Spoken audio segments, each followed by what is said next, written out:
आपने ये बात सिद्ध कर दी कि आप अपना ध्यान रख सकती हैं। तो आप हमारा पीछा कर रहे थे? जी, पर अब हमें ये बात पता चल चुकी है कि आप हमारे बिना भी सुरक्षित हैं, इसलिए हम यहाँ से वापस लौट सकते हैं। आपको हमारी इतनी चिंता करने की कोई आवश्यकता नहीं है। आपने हमें हमारी मातृभूमि के प्रति कर्तव्य पर अटल रहना याद दिलाया। सच में आपके बहुत आभारी हैं हम। बस बदले में कुछ करना चाहते हैं, तो इसलिए आइए आपको महल तक छोड़ देते हैं। आगे जंगल बहुत घना होने वाला है और मौसम भी ठीक नहीं है। आपको कैसे पता कि महल का रास्ता घना होता है? वो हम उस दिन आभूषण देने आए थे।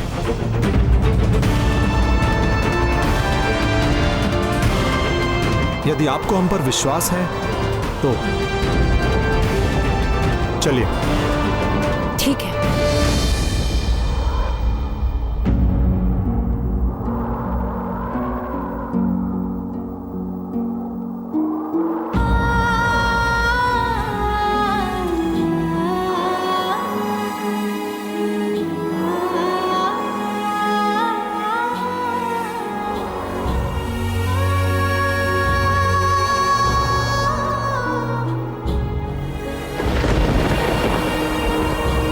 कुछ विशेष देख रहे हैं क्या? कुछ नहीं।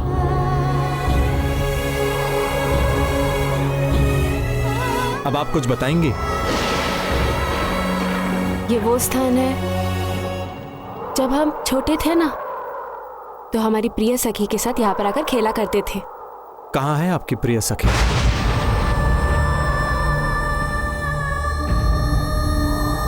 हमारा साथ तो केवल यहीं तक था, अब तो आपके और हमारे मार्ग अलग अलग हैं। अब नहीं हम जानते हैं इनके बारे में कुछ, और ना ही वो जान पाती है हमारे बारे में कुछ। बस स्मृतियां हैं। स्मृतियां होती इतनी विचित्र, वर्तमान में चैन से जीने नहीं देती आपको, और अगर आप भुलाना चाहें तो बार बार आपके पास वापस लौट के आती हैं। हम विगत की स्मृतियों को कभी नहीं भुलाते, क्योंकि विगत के बुरे भाग को भुलाने में कहीं अच्छे पलों की स्मृतियां ना भूल जाए। हमारी माँ कहती थी, बीती तही बिसार के आगे की सुधले। हम आगे देखने में ही विश्वास रखते हैं।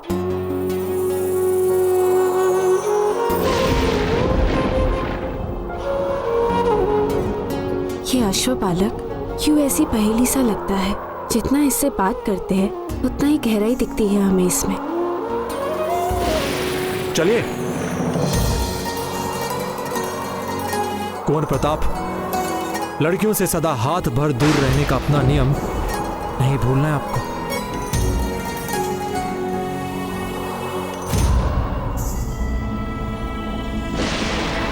वैसे हम आपसे कुछ पूछें? अच्छा ठीक है, क्या पूछना है? सेना में सम्मिलित होने से आप इतना झिझक क्यों रहे थे? आपकी रानी माँ इस महल को और हम सबको छोड़कर कहीं चली गई है।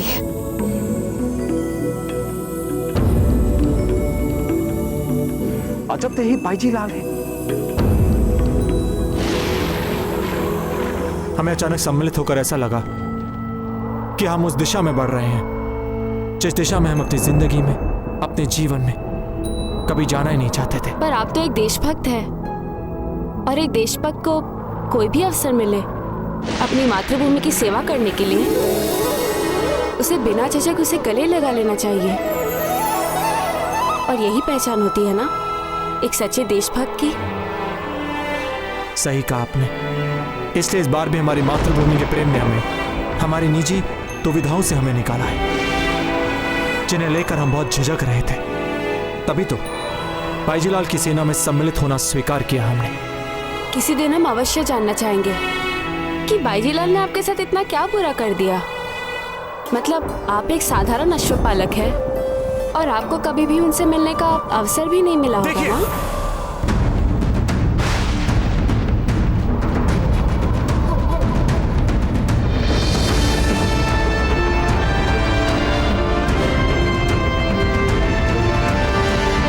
हमें बाईजीलाल के बारे में बातें नहीं करनी। आपने बात समझाई, हम समझ गए, बात समाप्त।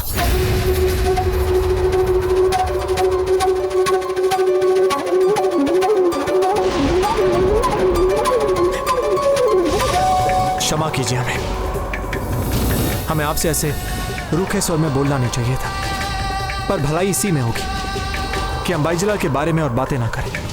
हम जो भी है, जैसे भी है, उसका बहुत महत्वपूर्ण भाग है बाईजिलाल।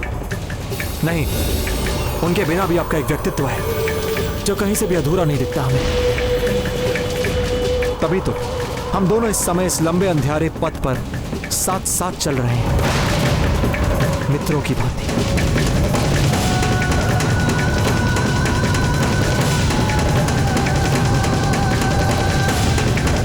क्षमा कीजिए, पता नहीं हमने आपको मित्र कैसे कह दिया, नहीं कहना चाहिए था। महल चले?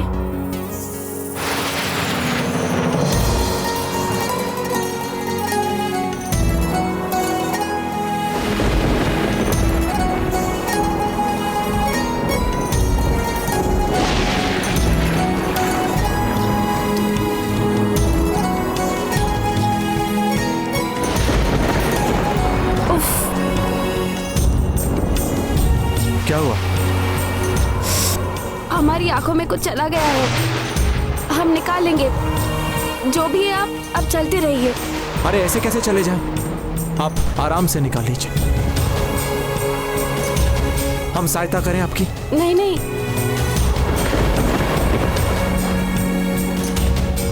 इधर आइए।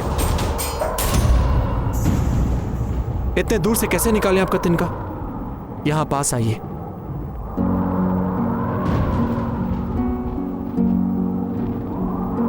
अपना हाथ हटाइए।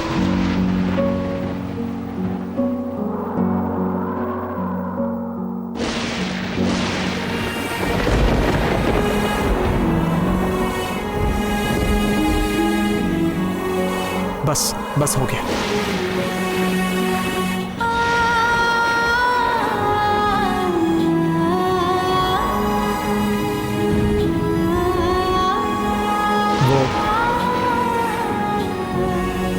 वो क्या?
हमारी बात तो सुनिए।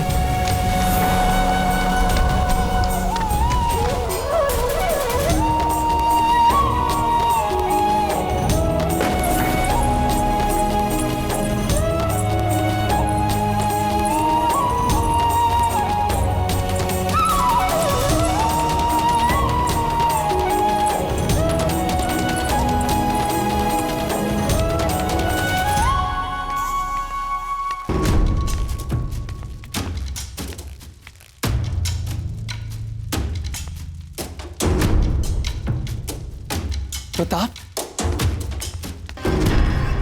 अच्छा हुआ आप आ गए, अन्यथा हम तो इतने चिंतित हो गए थे कि। वैसे आप जीजा को ठीक से तो छोड़ आए ना? प्रताप, हमने कुछ पूछा आपसे? हाँ, उनका अश्व अड़ गया था, इसलिए उन्हें जंगल के बाहर तक छोड़ा।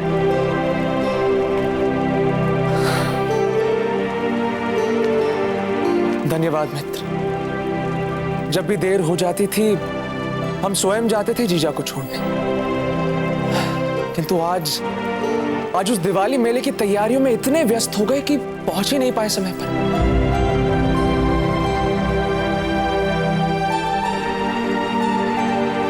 सब ठीक तो है ना प्रताप? क्योंकि आपको देखकर ऐसा लग नहीं रहा, प्रतीत होता है जैसे जंगल में सब कुछ सरल और सहज नहीं था, है ना? हाँ, कह सकते हैं आप ऐसा। ज्ञान सिंह, हमें आपसे महत्वपूर्ण बात करनी है।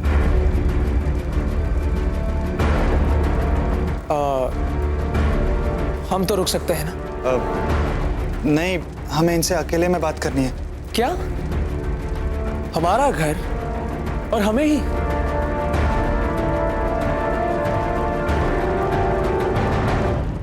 ठीक है, कर लीजिए आराम से वार्तालाप। हमारा क्या है, हमारे मित्र प्रसन्न तो हम भी प्रसन्न। धन्यवाद।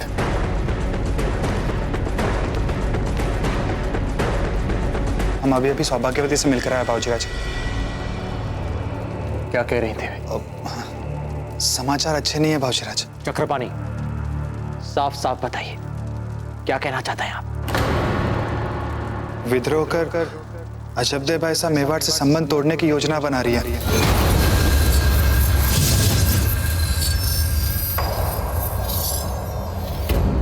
क्या? ये क्या अनर्थ हो गया हमसे कान्हा जी? क्या पाप हो गया हमसे? पत्नी है हमको और प्रताप की।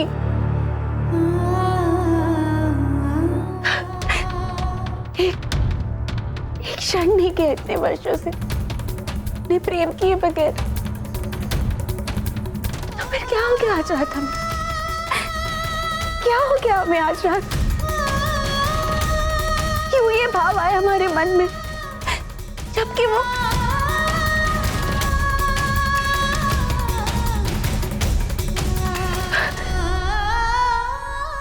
हम अपने आप को पीछे नहीं खींच पाए? क्यों?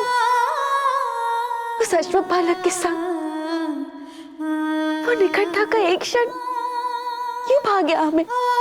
नहीं, ये कैसी चूक हो गई हमसे कान्हा जी? पल भर के लिए ही सही, कैसे भूल गए हम अपनी मर्यादा को? अपनी मर्यादा का ख्याल ना रखने के लिए हम स्वयं अपने आप को दंड देंगे।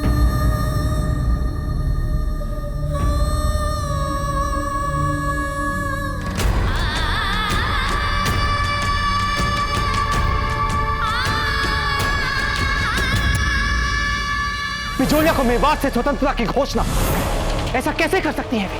उनका तदुस्साहस चक्रपाणी वैसे ही हुआ जैसे हमने सोचा था। वे आज भी अपने निजी प्रतिशोध की आग में जल रही हैं, तप रही हैं जब तक। हमने सपने में भी कभी नहीं सोचा था अपने निजी असंतोष और बिजोलिया की बुरी स्थितियों को जोड़कर ऐसी राजनीतिक मूर्खता कैसे कर सकती है वे? इतना कैसे गिर सकती है वे? शांत हो जाइए बाबूजीराज, शांत हो जाइए। एक बार उनके दृष्टिकोण से देखने का प्रयास कीजिए। विकल्प ही क्या बचा था उनके पास? और आपने भी स्वयं अपनी आंखों से देखा ना कितना नुकसान किया यहाँ पे अफगानों ने बिजोलिया का। कि पत्ता के जीजा ने भी आपको कहा था ना कि बार बार बिजोलिया ने चित्तौड़ को सहायता संदेश भेजकर भी आज तक कोई उत्तर नहीं आया। इसका अर्थ ये नहीं चक्रपाणी क्यों अपने आप को और बड़ा और महत्वपूर्ण समझे। मेवाड़ की एकता को चुनौती देने वाला निर्णय यहां ले बैठे बैठे। क्या उन्हें हमसे बात की, कुंवर प्रताप से बात करने की सोची? नहीं, क्योंकि उनका खुद का स्वाभिमान मातृभूमि के सम्मान से कहीं अधिक महत्वपूर्ण है। खुद तो विद्रोही बनी है, साथ में बिजोलिया की भोली भाली प्रजा को भी राजद्रोही बना रही है। यहां तक कि पत्ता और उसके जीजा जो भोले भाले देश प्रेमी है उनको भी अपने प्रभाव में बिगाड़ रही है। शांत बाबूजीराज, शांत हो जाइए। मामला आपसे व्यक्तिगत ही नहीं रह गया, मामला और भी बढ़ गया। परिस्थितियां देखिए ना आप। यहाँ अफगान हमारे द्वार पर खड़े अतिक्रमण कर रहे, मवेशी चुरा रहे, तो कभी तलवार चला रहे। बाबूजीराज, हम तो कह रहे कि भाईजीलाल के विरुद्ध अपने निजी विचारों को यही दबा दीजिए और यहाँ की सुरक्षा व्यवस्था को सुदृढ़ कर दीजिए और बिजोलिया के सैनिक को पुनर्जीवित कर बिजोलिया को बचा लीजिए। हमारी मातृभूमि हमारे लिए सबसे महत्वपूर्ण है चक्रपाणी। बिजोलिया और मातृभूमि के हित में इस समय भाईजीलाल के विरुद्ध सभी असंतोष, सभी मतभेद, सभी क्रोध को भुलाकर अपने कर्तव्य को समझ के पूरे प्राणपण के साथ उन अफगानों से लड़ेंगे। भले ही उसके लिए भाईजीलाल की सेना क्यों न तैयार करनी पड़े, हम करेंगे।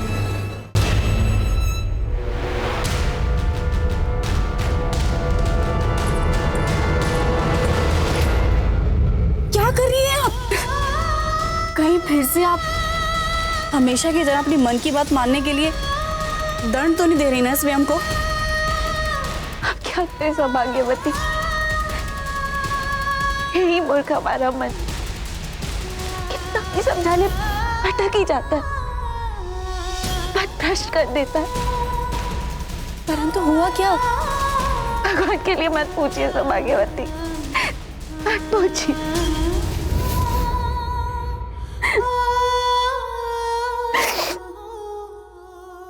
बस एक बार युद्ध जीत ले, फिर बिजोलियावासी भी देखेंगे कि उनके लिए युद्ध लड़ने वाला और कोई नहीं, उनका अपना धरती का पुत्र कुंवर प्रताप था। फिर देखेगा मेवाड़ के प्रति जो घृणा का भाव है वो प्रेम में कैसे बदल जाता है। फिर रजत देख के बहकावे में कभी नहीं आएंगे वे, और सदैव मेवाड़ से जुड़ जाएंगे। हम किसी के भी प्रतिशोध को अपनी मातृभूमि के टुकड़े करने की अनुमति नहीं दे सकते। फिर वो प्रतिशोध अजब देखा ही क्यों ना हो।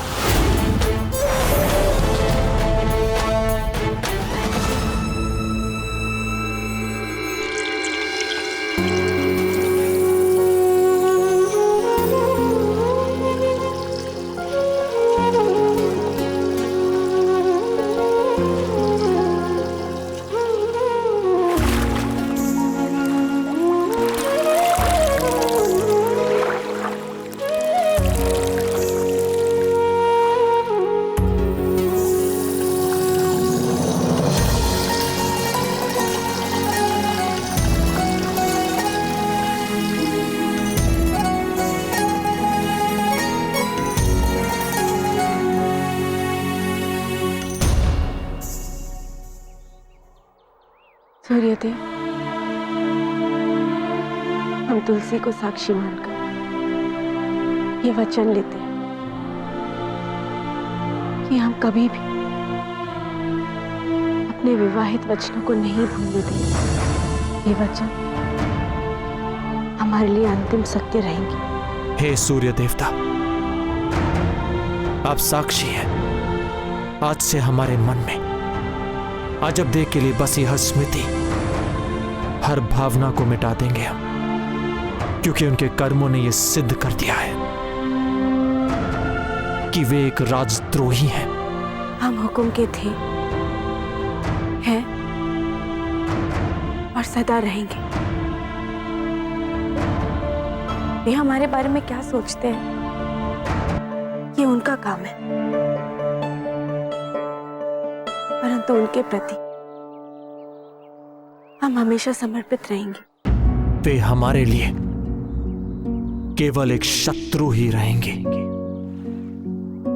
और हमारे इस अभियान में एकाग्र बने रहने के लिए हम कोई दुर्बल भाव अपने मन में आने नहीं देंगे। हमारे हृदय में केवल और केवल उन्हीं के लिए प्रेम रहेगा और किसी के लिए नहीं। हे सूर्य देव, हमें शक्ति देना।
शहंशाह को नहाते हो देख रहे हो? तुम्हें कभी भी इस तरह का शाही गुसल नसीब नहीं हो, इसलिए हम तुम्हारे ऊपर एक एहसान करते हैं। तुम्हें तुम्हारे ही खून से नहला देते हैं। मुआफ कीजिएगा, हमने तुम्हारे फेफड़ों को फाड़ दिया, इसलिए तुम चिल्ला नहीं पा रहे हो। बस मजा लो खामोशी से अपने खूनी गुस्ल का।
क्या बात है बाबूजीराज, इतनी लंबी पूजा, कोई विशेष कारण?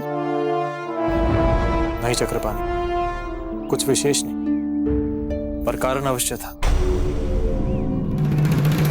चक्रपाणी, हमारा मन भांति भांति की आशंकाओं और संदेहों से इतना घिर गया था, तो सोचा एकलिंग जी के अतिरिक्त और कौन है जो हमारे मन को स्थिर और शांत कर सकता है। इसलिए समय लग गया पूजा में। कैसी आशंका है बाबूजीराज? चक्रपाणी, कहीं ऐसा तो नहीं कि हम यहाँ अपने घर को व्यवस्थित करने में लगे हों और कोई हमें बहुत निश्चिंत समझकर हमारे विरुद्ध बड़ा षड्यंत्र रच रहा हो? सब जानते हैं कि शहंशाह की तलवार कभी निशाना नहीं चूकती, तो इस बार ऐसी क्या वजह है शहंशाह, सीना चाक करने के बाद भी आपकी तलवार हमारे दिल से 2 सूत पहले ही रुक गई। लगता है कि शहंशाह चाहते हैं कि बादशाह खान अभी और जिए।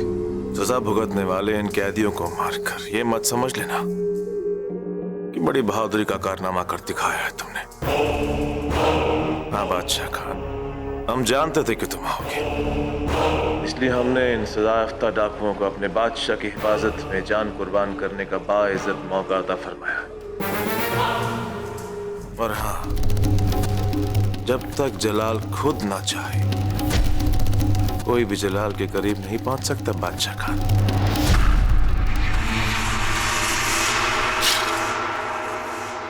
भले ही हमारी तलवार ने तुम्हारे दिल पर रहम दिखा दिया बादशाह खान,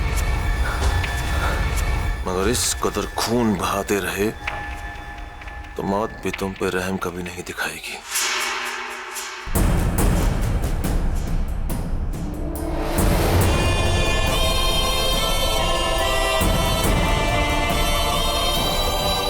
इसीलिए इससे पहले कि रेत खड़ी अपनी रेत खत्म करे, फौरन हमें वाजिब वजह बताओ कि तुम्हारी यहाँ पर की गई गुस्ताखियों के लिए क्यों ना हम तुम्हें सजाए मौत दें।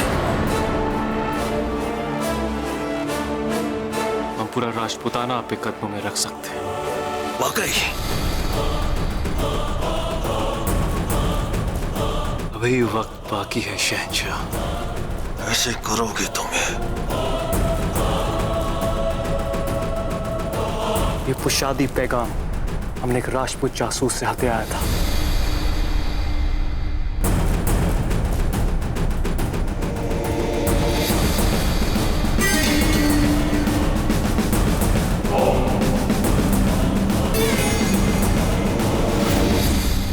हमें भी लगता है कि अब हमें अपने राज्य बीकानेर की भलाई के लिए मुगलों के साथ संधि कर लेनी चाहिए। आमेर राज्य तो पहले से ही मुगलों के साथ हाथ मिलाने की सोच रहा है। अकबर बहुत शक्तिशाली है, उसका साम्राज्य बहुत बढ़ चुका है। वो दिन दूर नहीं जिस दिन उसका आधिपत्य राजपुताने पर भी होगा। यहां से भेजे गए सारे संदेश ताजिरास तक क्यों नहीं पहुंचे? कौन उन्हें रोक रहा है बीच में? हमें भी कुछ समझ में नहीं आ रहा है बाबूजीराज। चिंता मत कीजिए, इस समस्या के मूल तक अवश्य पहुंचेंगे हम, हर हाल में पहुंचेंगे हम। ये हमने रावत जी के नाम लिखा है, इसे प्रचलित राजकीय मार्ग से नहीं बल्कि अपने स्तर पर नहीं, अपने पिता के हाथों रावत जी तक पहुंचाइए। और ध्यान रहे ये उनके ही हाथ में मिलना चाहिए, किसी और के नहीं। विश्वास रखिए, ऐसे ही होगा बाबूजीराज।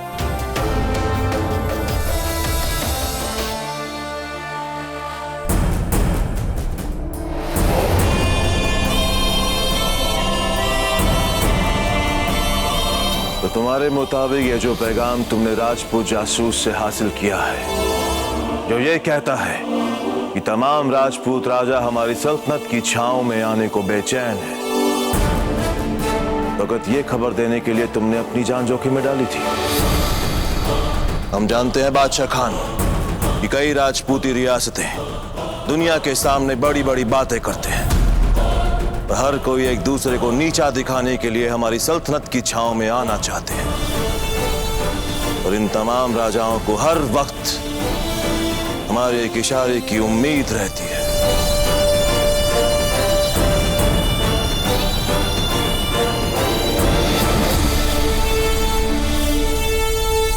तुम इतने बेवकूफ भी नहीं हो सकते बादशाह खान कि अपनी जान जोखिम में डाल के ऐसी मामूली खबर देने, हमारी ख्वाहिश के बिना हमारे इतने करीब आने की जरूरत करो। सब कुछ जानते बूझते अपनी जान जोखिम में डालने की गुस्ताखी क्यों करी तुमने बादशाह खान? क्योंकि हम भी बिचौलियां चाहते हैं, और हम यह भी जानते हैं जहांपना कि आप भी बिचौलियां चाहते हैं, क्योंकि हमने यह भी सुना है कि बचपन के दिनों से वहां की सरजमीन से आपके भी जज्बात जुड़े हैं।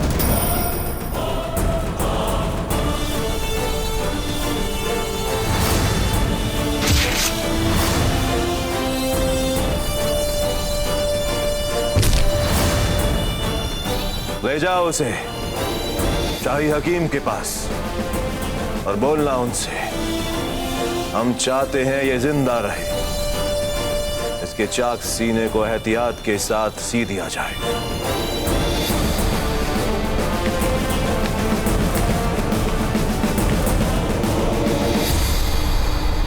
हमारे विचार से इस बार इस ऋतु में आप कोई भी बुवाई मत कीजिएगा और अपने अपने खेतों को बिना जोते ही छोड़ दें, ताकि अगली ऋतु में जब आपके खेत और भी उपजाऊ हो जाए तो आपको अधिक अच्छी फसल मिले। और इस बार खेती ना करने से आपको जो हानि होगी वो आपके सामंत अपने राजकोष से पूरा करेंगे, है ना बलवंत सामंत जी? बाईजी लाल की, बाईजी लाल की, बाईजी लाल की, बाईजी लाल की, बाईजी लाल की। परंतु हाँ, अगली बुवाई में अगर फसल अच्छी हो तो हम अपेक्षा करते हैं कि आप राज्य दुगना कर देंगे। दुगना क्या बाईजी लाल, तिगुना कर दे देंगे। बाईजी लाल की, बाईजी लाल की, बाईजी लाल की।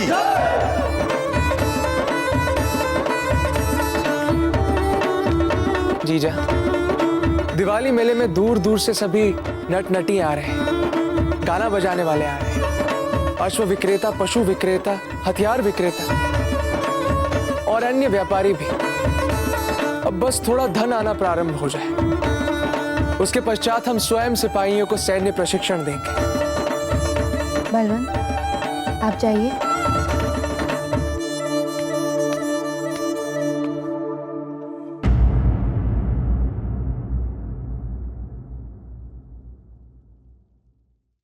देखो पत्ता, हमने एक महत्वपूर्ण निर्णय लिया है और उसी निर्णय को बताने के लिए हमने आपको यहाँ पर बुलाया है। बताइए जीजा। चित्तौड़ के अश्वपालक को हम हमारी बिचौलिया की सेना में प्रमुख सेनापति नियुक्त कर रहे हैं।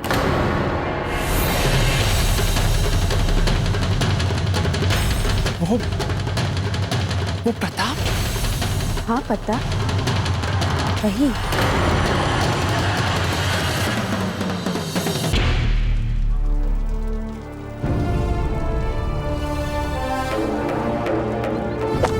बाबूजीराज,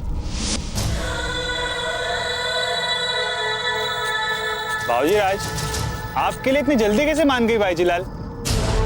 पत्ता की जीजा, हमें पूरा विश्वास है उन्होंने बाईजी लाल को हमारे लिए अपने भरोसे में लेके मनाया होगा। ये पत्ता की जीजा में बहुत बढ़ गया आजकल आपका विश्वास।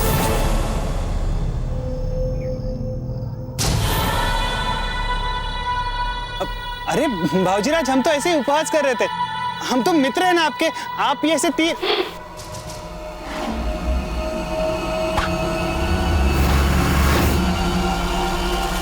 अरे भाऊजीराज,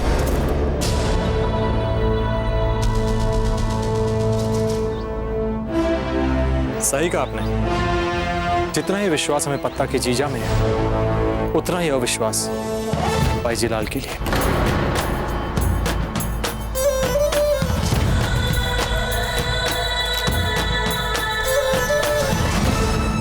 आप प्रताप को सेनापति बना रही हैं, किंतु कल तक तो आपको उन पर विश्वास तक नहीं था। और फिर जैसा आपने पहले सोचा था उनके बारे में, कहीं वो सचमुच चित्तौड़ के गुप्तचर निकले तो? नहीं पता, ऐसा नहीं होगा। हमने स्वयं देखा है अपनी आंखों से। जब उन्हें कोई देख नहीं रहा था तब उन्होंने बिचौलिया के लिए अपने समस्त आभूषणों को दान कर दिया। ऐसा कोई गुप्तचर कर ही नहीं सकता। अब ये क्या बात हुई जीजा? क्या ये संभव नहीं है कि ये भी उनकी कोई नई चाल हो? कि ये संभव नहीं है कि उन्होंने अपने आभूषण केवल इसलिए दान किए हों क्योंकि वो आपका मन जीतना चाहते हैं? क्या ये संभव नहीं है कि उन्हें संपूर्ण विश्वास हो अपने आप पर कि कोई ना कोई तो ऐसा होगा जो उन्हें देख रहा होगा? हाँ, वो यही सोच रहे होंगे जीजा। नहीं पता, हमने उनकी आंखें पढ़ी है, उनकी आंखों में सच्चाई देखी है हमने, उनकी आंखों में वो विश्वास देखा है। हम नहीं जानते कि उनकी क्या दूरगामी योजना है, परंतु जब तक वो हमारे साथ अफगानों के विरुद्ध है और उनमें भी उनसे लड़ने की उतनी ही तीव्र इच्छा है जितनी हम में है, तब तक हमें उनके लिए ना ही कुछ जानना है ना ही सुनना है।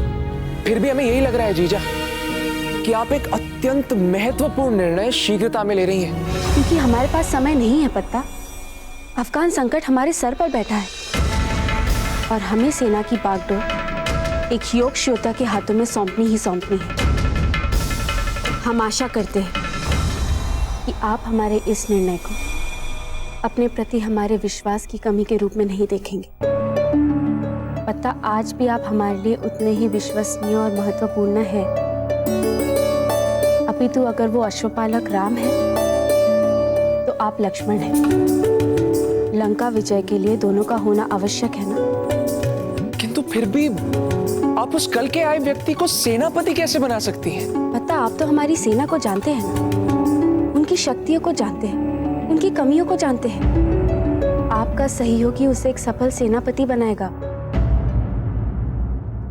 आपको बुरा तो नहीं लग रहा है ना? हाँ, बुरा तो हमें लग रहा है जीजा, किंतु यदि आपने ये निर्णय लिया है तो यहीं से। हाँ, वैसे हमें भी प्रताप उतने बुरे नहीं लगते, मित्र है वो हमारे। फिर भी यदि उन्होंने थोड़ी भी चालाकी करने का प्रयास किया तो हम है ना, हम उन्हें एक क्षण में सीधा कर देंगे। हत्ता, तब तो हमें उस अश्वपालक के लिए चिंता करनी पड़ेगी।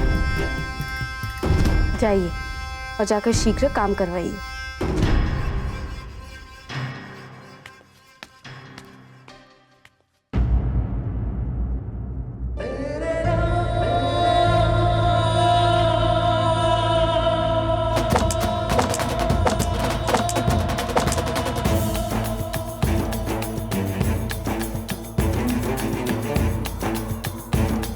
चलिए चक्रपाणी। उत्तम मित्र,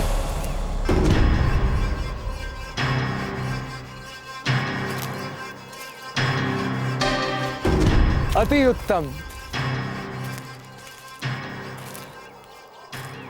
आपको सेना में सम्मिलित किए अभी कुछ समय ही हुआ है और आपने तैयारियां भी आरंभ कर दी। यह व्यवहार तो अत्यंत प्रशंसनीय है। अफगान छावनी देखने के बाद हमें लगा कि समय बहुत महत्वपूर्ण हो चुका है।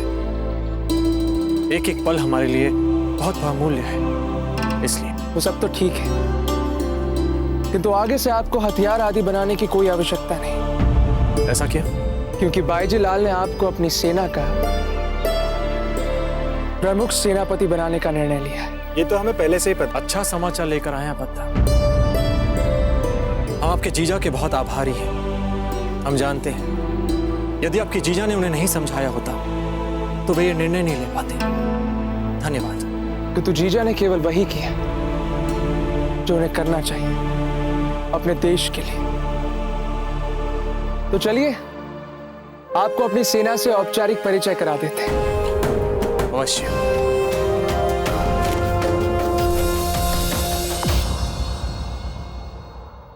तो धमन सिंह जी, कितने मवेशी बताए थे आपने?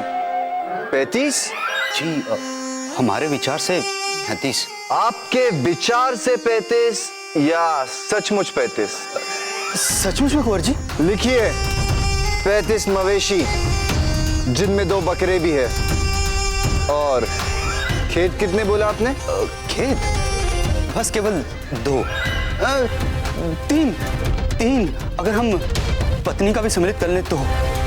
मायके से लाई थी स्त्रीधन के रूप में। और बच्चे कितने हैं आपके? क्या बच्चे? क्या हो रहा है यहाँ पर?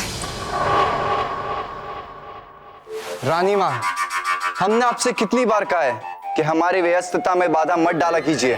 धमन सिंह जी, कुंवर प्रताप पे आक्रमण करने के लिए हमने आपको कुशल सैन्य टुकड़ी भेजने के लिए कहा था बिजोलिया। क्या हुआ उसका? हथियारों की टुकड़ी बिजोलिया पहुंच चुकी है रानी साहब। भीमा की अगुवाई में शीघ्र ही वो अपना कार्य पूरा कर देंगे। मुझे जाने दो भाई, मुझे जाने दो। अब तो मैंने सब कुछ दे दिया है। बिजोलिया राज की नीलामी में सम्मिलित भी नहीं हूँगा। मैं पड़ोस राज से आया हूँ। मुझे क्षमा कर दो, मुझे जीवित जाने दो। जीवन भी बचा कर ले जाओगे और धोती भी?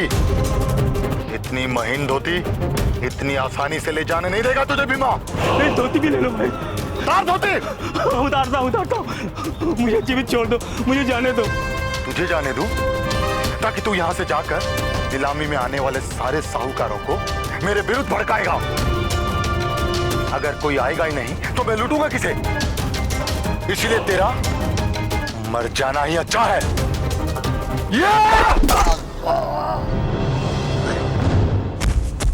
अब सुन लो सब कान खोलकर। अब एक तीर से दो शिकार होंगे। हो जाओ तैयार। नीलामी में चलकर बिजोलिया के सारे स्वर्णाभूषण लूट लेंगे।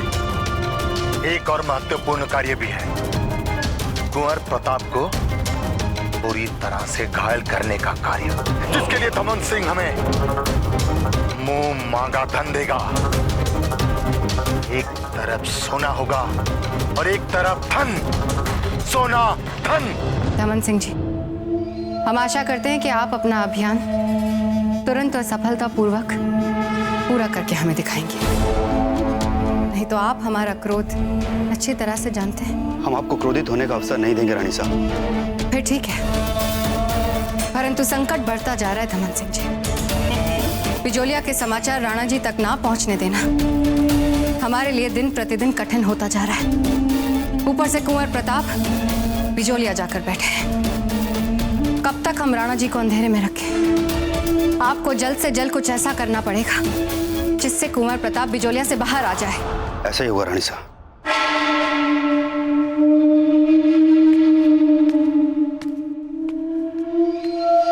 आप व्यर्थ में ही अपना समय गंवा रहे हैं कुंवर चकमा। अब दमन सिंह जी की संपत्ति की सूची बनाने में क्या तुक? रानी माँ, आप उन्हें इस अभियान का सब कुछ बना रही हैं, तो फिर हमारे पास भी तो उनकी नकेल कसने की पूरी तैयारी होनी चाहिए ना। जैसे ही दमन सिंह जी इस अभियान में अपनी असफलताएं दिखाना आरंभ करेंगे, हम इस सूची के सहायता से उनकी नकेल खींच लेंगे। कुंवर चकमा, आपके मन को पढ़ पाना बहुत कठिन है। इसीलिए तो नियति ने हमें राजा और आपको पटरानी बनाने का निर्णय लिया है।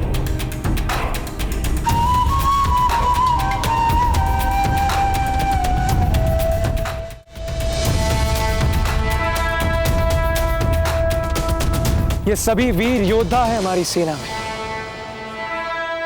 वैसे ये सारे के सारे अत्यंत अनुभवी योद्धा हैं। बस इन्हें युद्ध कला की छोटी मोटी तकनीकी जानकारियों की आवश्यकता है। बाकी सब तो ये सब स्वयं कर लेंगे। तो सभी योद्धा ध्यान देकर सुने। एक अत्यंत महत्वपूर्ण सूचना है आप सबके लिए। आज से, अभी से आपके प्रमुख सेनापति होंगे प्रताप। अरे नहीं नहीं, ये वो कुंवर प्रताप नहीं है। ये तो केवल प्रताप है, केवल प्रताप। बस नाम ही एक जैसा है इनका। उसके अतिरिक्त और कोई साम्यता नहीं है इन दोनों में। लीजिए प्रताप, सबसे व्यक्तिगत रूप से मिल लीजिए।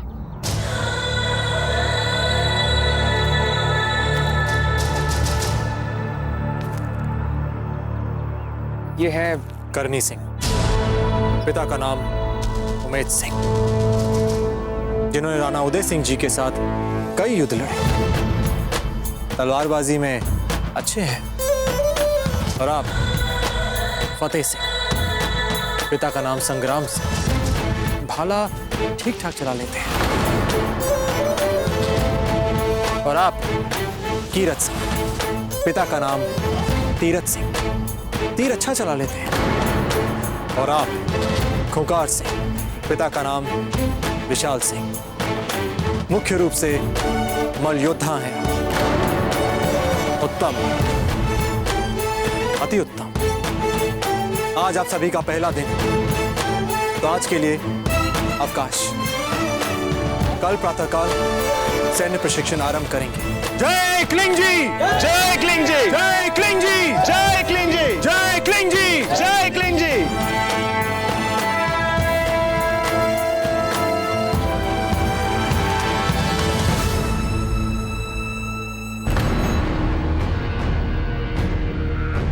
आप इतना कुछ कैसे जानते हैं इनके बारे में? क्यों? ये हमारे ही साथी हैं, देशवासी हैं। युद्ध भूमि पर हमें साथ जीना है और साथ मरना है, और अपने सिपाहियों को जानना और पहचानना हमारा परम कर्तव्य है। क्षमता तो है आप में मित्र, बस थोड़ी और जानकारी आप हमसे प्राप्त कर लें, थोड़ा और मार्गदर्शन। उसके पश्चात आप भी इस पद की गरिमा को संभाल ही लेंगे। क्यों? आप तो हैं ही ना। हाँ हाँ, हम कहाँ भागे जा रहे हैं, हम तो यही हैं। चलते हैं।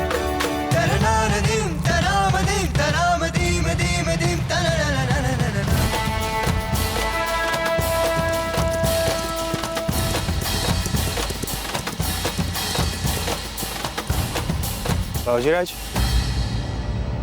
ये बात आप समझ ही रहे हैं ना कि यदि आपने इनकी एक बार सेना तैयार कर दी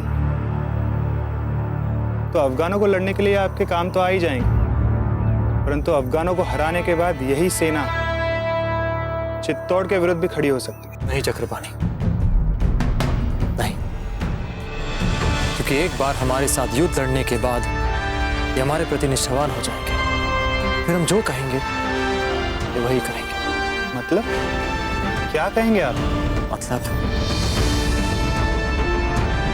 हम बाईजी लाल को देशद्रोही घोषित कर देंगे।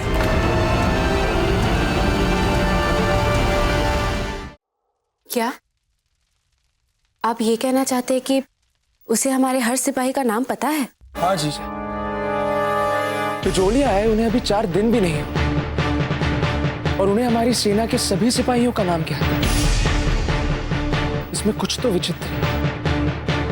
अर्थात एक अश्वपालक, एक साधारण से अश्वपालक है वो इतना सब कुछ कैसे जान सकते हैं? पता, हमने आपको कितनी बार समझाया है कि किसी भी व्यक्ति का मूल्यांकन उसके व्यवसाय, जाति, समृद्धि या फिर पारिवारिक परिवेश के आधार पर नहीं करना चाहिए। उसे देखो तो उसके गुणों के आधार पर देखो, बस। मेवाड़ राजघराने में भी कई बार हमें सामंत पुत्री कहकर तिरस्कार की दृष्टि से देखा जाता था। ये भी अच्छा ही है ना, साधारण सामंत की बेटी भी कुंवर प्रताप से विवाह के सपने बुन रही है। और हमारे महल में आए अतिथियों के लिए हमें किसी बाहर वाले या पराये पे निर्भर होने की जरूरत नहीं। हम उनका स्वागत करना अच्छी तरह से जानते हैं। सामंत की बेटी भी। इसीलिए हम जानते हैं पत्ता कि जब किसी का इस प्रकार अतार्किक विधि से मूल्यांकन किया जाता है तो कैसा लगता है। और एक साधारण अश्वपालक होना कोई अपराध तो नहीं है ना पत्ता? अरे जीजा, आप तो बुरा मान गई। हमारे कहने का अर्थ ये कदापि नहीं था। हम तो केवल इसलिए कह रहे थे क्योंकि हमने आज तक ऐसा कुछ कभी देखा नहीं, और ऊपर से आप भी इतने कम समय में उन पर इतना विश्वास कर बैठी। ठीक है, अभी हमें नीलामी के लिए जाना है। जीजा, एक बात हमें अब तक समझ नहीं आई। बोलिए। यदि आप उन पर इतना ही विश्वास करते हैं तो उनके समक्ष साधारण वेश क्यों? आप उन्हें ये स्पष्ट बता क्यों नहीं देते कि आप ही बाईजी लाल जी?